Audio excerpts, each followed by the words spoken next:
Hello, my lovely students. Welcome back to the class spoken program series.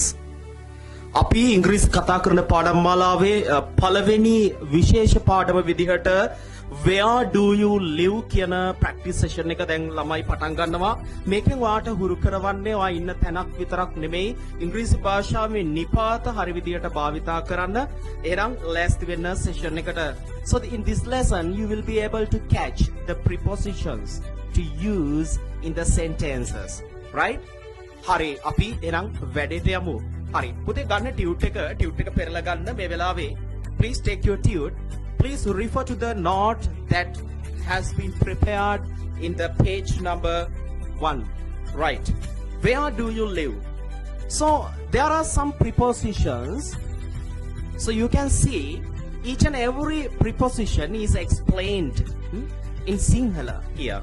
එක් prepositions එක් නිපාත පද වාක්‍යයේ නිවැරදිව තබන විදිහ සිංහල පැහැදිලි කිරීම සහිතව ඔබට දැන් මේ වෙලාවේ බලන්න පුළුවන් පුතේ මේ ටියුට් එකේ පැහැදිලිව තියෙනවා in කියන නිපාත පදයේ ස්ථානයක් ප්‍රකාශ කිරීමේදී අපි අනිවාර්යයෙන්ම භූගෝලීය ප්‍රදේශයක් තුල in භාවිතා කරනවා. ඒ වගේම ඔයාලා දන්නවා තුල ඇතුලේ කියන්නත් in භාවිතා කරනවා කියන එක.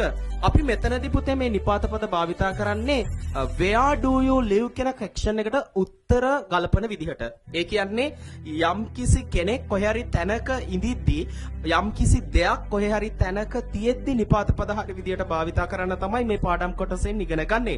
So please be calm and be mindful. Please pay your attention to this part of our lesson series. Right, okay. So look at the preposition at එක බලන්න.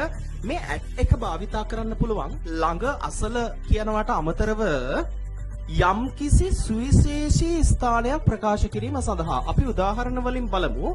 ස්ථානයේ අවස්ථාවට සුවිශේෂී නම් to express, to talk about a specific place, you can use at. හරි ඒ වගේම පුතේ on භාවිතා කිරීමේදී ඔයාට පුළුවන් ගොඩනැගිල්ලක මහලක ඉන්න අවස්ථාවක් on දාලා කියන්නේ. ඊට අමතරව පුතේ මාර්ගයක ගමන් කරගෙන යද්දී on දාලා කියන්න පුළුවන්. අපි කීපයක් බලමු පුතේ. ඊට අමතරව near කියන එක මම අර කලින් කිව්වා වගේ ළඟ අසල ඒකට at කියන නිපාතයක් භාවිතා කරන්න පුළුවන්. ඒ වගේම with කියන නිපාත පදය සමග එක්ක කියන අදහස ගෙන දෙනවා. next to කියලා කියන්නේ යම් කිසි දෙයක් පසු කරලා ගියාම ඊළඟට තියෙන දේ next to. ඒ වගේම opposite කියන්නේ පුතේ විරුද්ධ පැත්තේ. ඉදිරිපස නෙමෙයි opposite කියන්නේ ඉදිරිපස නෙමෙයි opposite කියන්නේ විරුද්ධ පැත්තේ කියන අදහස.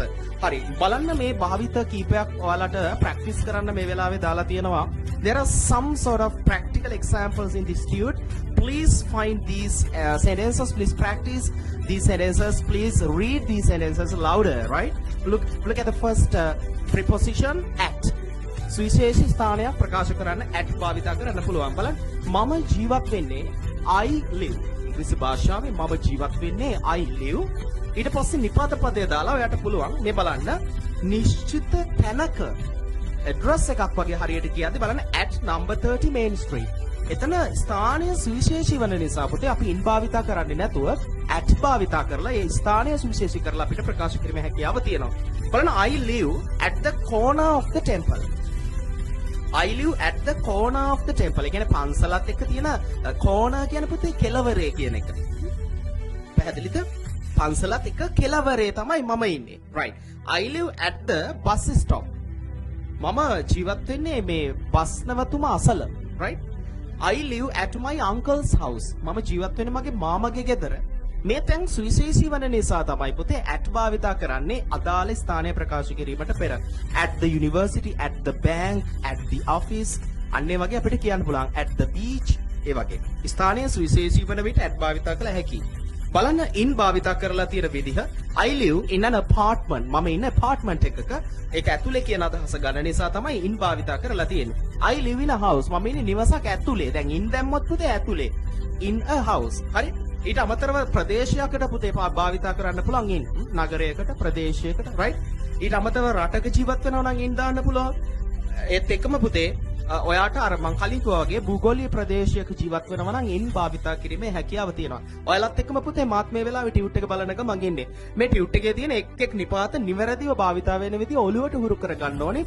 එකපාරට පුතේ ඔයාට අවශ්‍ය දෙයක් කියන්න ඔයා ජීවත් වෙන්නේ කොහෙද යම් කිසි කෙනෙක් කොහේ හරි තැනක ඉන්නවද එහෙම නැත්නම් මොන හරි දෙයක් කොහේ හරි තැනක තියෙනවද වගේ දෙයක් නිපාත පද හරි විදියට පුතේ භාවිතා කරලා කියන්න නම් examples practice කරලා mind එක practice කරලා ඒ වගේම කට ඇරලා මේ examples කියවලා ඔයාගේ mouth muscles practice කරලා තියෙන්න ඕනේ මේ usage හරි විදිහට day to day English conversations වල භාවිතා කරන්න. Please make sure to keep practicing these practical examples, right? So that will be beneficial for you to use your ideas very easily. ඒ කියන්නේ තාම පහසුවෙන් ඔයාට හැකියාව ලැබෙනවා මේ mind muscles mouth muscles මේ prepositions භාවිතා වෙන විදිහත් එක්ක හදාගත්තට පස්සේ මේ mind muscle එකට මේක හරියට දුන්නට පස්සේ මේ examples නිතර mind එකට දුන්නට පස්සේ ඒ වගේම මේ examples නිතර කට ඇරලා කියවුවට පස්සේ ඔයාට මේක හුරුවක් විදිහට යනවා right ඒ හුරුව අනිවාර්යයෙන්ම ඔයාට ප්‍රායෝගිකව ඉංග්‍රීසි කතා කිරීම සඳහා උපකාරී වෙනවා. ඒ දේ තමයි මට කියන්න ඕනේ උනේ. දැන් බලන්න on කියන නිපාත පදේ අපිට භාවිතා කළොත් මම කලින් කිව්වා වගේ අර මහලක on the first floor on the second floor likewise එහෙම පාවිච්චි කරන්නත් පුළුවන්. ඒ වගේම මාර්ගය තුල වගේ ඉන්නවනම් හරි ඔයාට පුළුවන් on දාන්න. on the road නේ අපි කියන්නේ. ඒ වගේම on the church road on the main street වගේ. හරි පාරක ඉන්නවා නම් අපිට on භාවිතා කිරීමේ හැකියාව තියෙනවා. හරි හරි ඊට පස්සේ බලන්න with සහ alone. පුතේ with කියන්නේ සමග එක්ක. with කියන්නේ සමග එක්ක. with කියන්නේ සමග එක්ක. alone කියලා තවත් ඇත්තටම පුතේ ඒක භාවිතා කරන්නේ අපි නිපාත පදයක් විදියට නෙමෙයි මේ alone කියන එකේ තේරුම තනියෙන් ඉන්නවා කියන එක. පැහැදිලිද?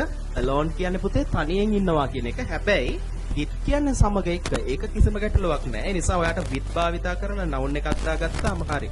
with my friend, I live with my friend, I live with my uncle, I live with my mom, I live with my auntie likewise, right? I live with my grandmother, right?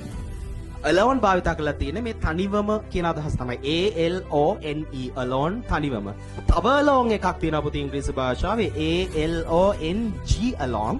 අන්න ඒක නිපාත පදයක්. එතන A L O N G alone කියන එකේ තේරුම දිගේ. යම් කිසි දැන් පාර දිගේ along the road. ගම් ඉවුර දිගේ along the river bank. එතන alone කියන්නේ දිගේ හැබැයි A L O N E alone කියන්නේ තනිවම කියන අදහස. Please keep it in your mind, right? ඊට පස්සේ near, close to, ළඟ අසල. ඒක ඔයාලා දන්නවා පුතේ. next to කියන්නේ යම් කිසි ස්ථානයක් අර මං කලින් කිව්වා වගේ පහු කරාගෙන ගියාම ඊළඟට. උදාහරණයක් I live next to the Bank of Ceylon. මම ඉන්නේ BOC එකට එහා පැත්තේ. BOC බැංකුව පහු කරලා ගියාම ඊට පස්සේ තමයි මම ජීවත් වෙන්නේ. මගේ ගෙදර තියෙන්නේ. I live next to the library. Likewise, you can practice lots of examples here, right? ඊට පස්සේ පුතේ ඔයාලට මේ හිස්තැන් පුරවන්න තියෙනවා මේ දැනුම භාවිතයෙන් ගැළපෙන නිපාත පදය මේ හිස්තැන් වලට යොදලා පුතේ ඉදිරියට ගමන් කරන්න තියෙන්නේ ප්‍රැක්ටිස් එකත් එක්ක. ඊට පස්සේ පුතේ මේ නිපාත වෙන වෙනම භාවිතා කරන අවස්ථා ඔයාට මේ වෙලාවේ ටියුට් එකේ අපි 15 සඳහන් කරලා තියෙනවා. ඒ නිපාත පද වෙන වෙනම භාවිතා කරන අවස්ථා ටික පුතේ අපි ඊළඟ වීඩියෝ ක්ලිප් එකෙන් බලමු. මේ එක් නිපාතවල විවිධ භාවිත තියෙනවා. time එක එක්ස්ප්‍රස් කරන්න කාලය, ඒ කියන්නේ කාලය පෙන්වන්න, place එකක් එක්ස්ප්‍රස් කරන්න, ඒ කියන්නේ ස්ථානයක් පෙන්වන්න. ඊට අමතරව පුතේ යම්කිසි දිශාවක් පෙන්වන්න වෙන්න පුළුවන්. යම්කිසි තත්වයක් පෙන්වන්න වෙනවා. මේ කීක අවස්ථාවලට පුතේ මේ නිපාත පද අර්ථ ගන්නවනවානේ. ඒ නිසා මේවා එකින් එක අපි ඊළඟ වීඩියෝ එකත් එක්ක පුතාලාගේ එක්ක බෙදා ගන්නවා. ඉතින් මේකේ තියෙන අභ්‍යාස පුතාලාට පුළුවන් අභ්‍යාස ටික කරගන්න. ඔයාට පුළුවන් පුතේ මේ වීඩියෝ එක ඉවරුණාට පස්සේ ටියුට් එකේ තියෙන sentences පළවෙනි sentences 30 complete කරන්න exercise 1 එකේ. එතකොට ඒකට ගැලපෙන නිපාත පද දාන්න තියෙන්නේ in, on, at. ඒ වගේම තව නිපාත බලන්න පුතේ. ඊට අමතරව තව නිපාත භාවිතා කරන්න යෙදෙයිද කියලා පොඩ්ඩක් බලන්න චෙක් කරලා මෙතන ටියුට් එකේ පැහැදිලි කරලා තියෙන නිපාත ටික තමයි පුතේ ඔයාට ඒ ඇසුරෙන් තමයි මේ අභ්‍යාස හදාගෙන ගොඩනගාගෙන යන්න තියෙන්නේ. ඊට පස්සේ පුතේ අපි මේ මම කලින් කිව්වා වගේ නිපාත වෙන වෙනම පැහැදිලි කරලා තියෙනවා. සිංහල පැහැදිලි කිරීමුත් එක්ක ඔයාලට පුළුවන් මේ පැහැදිලි කිරීම බලලා අවශ්‍ය නම් ටියුට් එකේ ඉතිරි හරියත් කරන්න පුළුවන්. මේක ඊටාම ලේසි. ප්‍රධානම දේ තමයි පුතේ එක්සර්සයිස් කරනවත් එක්ක ඔයාගේ ඔළුව මේකට හුරු කරගන්න. ඒකට මොකද්ද කරන්න ඕනි? කට ඇරලා examples කියවන්න ඕනි අනිවාර්යයෙන්ම. So then you can practice lots of examples, then you will be able to be a masterful speaker in English, right? අපි ඉංග්‍රීසි භාෂාවේ masterful English speaker කෙනෙක්, fluent English speaker කෙනෙක් වෙන්න මොනවාද සපුරා ගන්න ඕනේ? භාෂාවේ කතන රටාවන් හරියට confidence අපිට ප්‍රකාශ කරන්න පුළුවන් නම්, අපි දන්න වචන භාවිතා කරගන්න පුළුවන් නම් හරි රටාවන් වලට විශ්වාසයෙන් අනිවාර්යයෙන්ම අපිට හැකියාව ලැබෙනවා හොඳ කතනයක්, හොඳ sannivedanayak නැත්නම් හොඳ පණිවිඩයක් අපේ listenerට අපිට දෙන්න පුළුවන්. ඒ වගේම බලන් ඉන්න අයට හොඳ විශ්වසනීය විදිහට කතා කරන ඉංග්‍රීසි කතිකේ දැක ගන්නට හැකියාව ලැබෙනවා. ඒ නිසා හිමින් අපි මේ වැඩේ කරගෙන යන් හිමින් ගොඩ නැගෙමු. ඔයාලට මේ වීඩියෝ ක්ලිප් සම්පූර්ණ නොමිලේ අපි බලන්න අවස්ථාව ලබා දීලා තියෙනවා. ඉතින් යාළුවන්ට ඉන්වයිට් කරන්න. තාම පටන් ගැනීම විතරයි. ඉතින් මේ වීඩියෝ සීරීස් එකත් එක්ක වීඩියෝ එක බලලා ටියුට් එකේ වැඩ කරන විදිහට තමයි අපි මේ ප්‍රෝග්‍රෑම් එක ප්ලෑන් කරලා තියෙන්නේ. ඉතින් ඔයාලට ටියුට්ස් අපේ ආයතන හරහා ලබා ගැනීම හැකියාව තියෙනවා. පුතාලට මේ ටියුට් එක සම්පූර්ණ ඉවර කරන්න නම් තව වීඩියෝ එකක් තියෙනවා. ඒක අපි ඉරිදා දාන්නේ. ඒ වීඩියෝ එක බලලා සම්පූර්ණම ටියුට් එක වැඩ ඉවර කරලා ආයතනයට ගෙනත් දෙන්න. අපි ඒවා බලවලා හරි වැරදි දාලා වැරදි නම් හරි උත්තර ඒ ඉදිරියෙන් දාලා ඔයාලට නැවත ඒ නිබන්ධන අපව ලබා දෙනවා. හරි පුතාලා මේ වෙලාවේ at, in, on, near ඊට පස්සේ with, next to, opposite වගේ ක්‍රියාපදවල තේරුම් යම් තාක් දුරකට අවබෝධ කරගත්ත කියලා මම මේ වෙලාවේ හිතනවා. right අපි පන්තිවල විෂය නිර්දේශයේ වැඩ කරද්දිත් පුතේ මේ නිපාත හම්බෙනවා ඔයාලා දන්නවා. but we don't do practice those things. That is the main issue that we are having. අපිට තියෙන ප්‍රධානම ප්‍රශ්නේ අපි කරන්නේ නැහැ පුතේ. අපි ප්‍රැක්ටිස් කරන්නේ නැහනේ. ඒක තමයි පුතේ තියෙන ලොකුම ප්‍රශ්නේ. අපි ක්ලාස් එක ඇතුලේ වැඩ කරාට පේපර් එකක් දුන්නොත් ඔයාලට හරියට කරගන්න පුළුවන් වුණාට පන්තිය ඇතුලේ පුතේ වෙන ප්‍රධානම දේ තමයි අපි ඒක ඇතුලේ පුතේ ප්‍රැක්ටිස් කරගන්නේ නැහැ. මේක වෙන්න ඉංග්‍රීසි භාෂාව පුතේ ඔයාගේ මයින්ඩ් එකට ඇබ්සර්බ් කරගන්න නම් තනිකර ප්‍රැක්ටිස් එකත් එක්ක පුතේ මේක යන්න ඕනි. ආසාවෙන් කරන්න ඕනි. කට ඇරලා ඉංග්‍රීසි වචන කියන්න පුරුදු වෙන්න ඕනි. වාක්‍ය රටා හරි විදියට භාවිතා කරන්න පුරුදු වෙන්න ඕනි. ආසාවෙන් ඉගෙන ගන්න ඕනි. දවසට විනාඩි 10ක් 15ක් ඔයාලට පුළුවන් පුතේ. ඔයා මේ වෙනකොට ඉගෙනගෙන තියෙන පන්ති හරහා අපෙන් ඉගෙනගෙන තියෙන ඉංග්‍රීසි කතන රටා පුතේ පොත බලාගෙන හරි කට ඇරලා රීඩ් කරන්න, කියවන්න.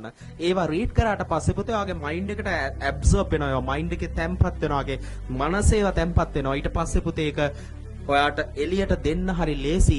ඔයා මේවා හරියට භාවිතා කරගෙන යනකොට ඉංග්‍රීසි sannivedanaya කරනකොට ඉතින් ඒ නිසා අනිවාර්යයෙන්ම යාළුවන්ට ඉන්වයිට් කරන්න. ඉතින් ටියුට් එක කරන් වැඩ ටික කරගෙන යන්න තියෙන්නේ. කලින් කිව්වා වගේ අපි එහෙනම් ඊළඟට නිපාතවල සවිස්තරාත්මක පැහැදිලි කිරීම ඊළඟ සතියේ රෙකෝඩින් එකෙන් කියලා දෙන්නම්. හරි. එහෙනම් දැනට ඔයාලගෙන් සමුගන්නවා. Thank you very much for watching, my dear students. Please make sure to complete your exercises. So then see you with the next video, right? Next week. Until then, keep learning, keep growing, enjoy learning, my dear students. Stay safe. Goodbye.